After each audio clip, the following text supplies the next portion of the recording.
Jeudi 27 juin, voici ce qui fait les manchettes au Manitoba. Le service de police de la ville de Winnipeg a fait une mise au point aujourd'hui vers midi au sujet de l'explosion d'une résidence survenue hier dans le quartier Transcona. La police confirme que les résidents de la maison n'y étaient pas. Ils sont donc sains et saufs et il n'y aurait pas eu de blessés à la suite de l'explosion. Cette explosion, évidemment, elle a causé toute une commotion hier dans le quartier. Plusieurs résidences ont été endommagées et certaines ont même dû être évacuées. Différentes équipes des services de police et d'incendie sont encore sur place. Il pourrait rester encore un moment pour tenter de déterminer la cause de l'explosion. L'hypothèse d'un acte criminel n'est d'ailleurs pas écartée pour le moment. Houses don't just explode. There is a reason for it. And what that reason is yet to be determined. Ce matin, la ville de Winnipeg devait discuter de la possibilité de réduire le financement accordé aux organismes communautaires de 3,4 millions à 1,3 million. Évidemment, c'est une discussion qui inquiétait les gens qui évoluent dans le milieu communautaire.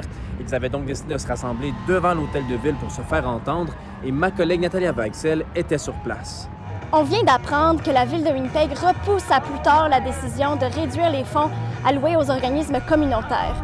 Comme vous pouvez voir, il y a plusieurs personnes qui sont venues devant l'hôtel de ville ce matin pour faire entendre leur voix.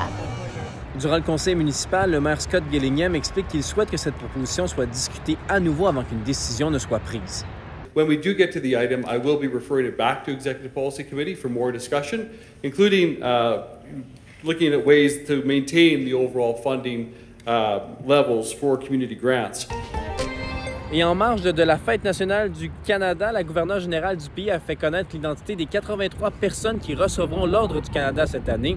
Parmi ceux-ci, il y a 5 Manitobains, dont l'auteur-compositeur-interprète Daniel Lavoie. Il y a des jours de plaine, l'on entend parler nos grands-pères dans le vent. Vous reconnaissez sûrement l'air de la chanson « Jour de plaine » qui est une composition de Daniel Lavoie, considérée par plusieurs comme l'hymne franco-manitobain. Dans sa carrière, il a également contribué à la comédie musicale Notre-Dame de Paris, qui est l'un des plus grands succès de l'industrie québécoise de la musique. La gouverneure générale soutient que Daniel Lavoie est un ambassadeur de premier plan de la culture franco-canadienne.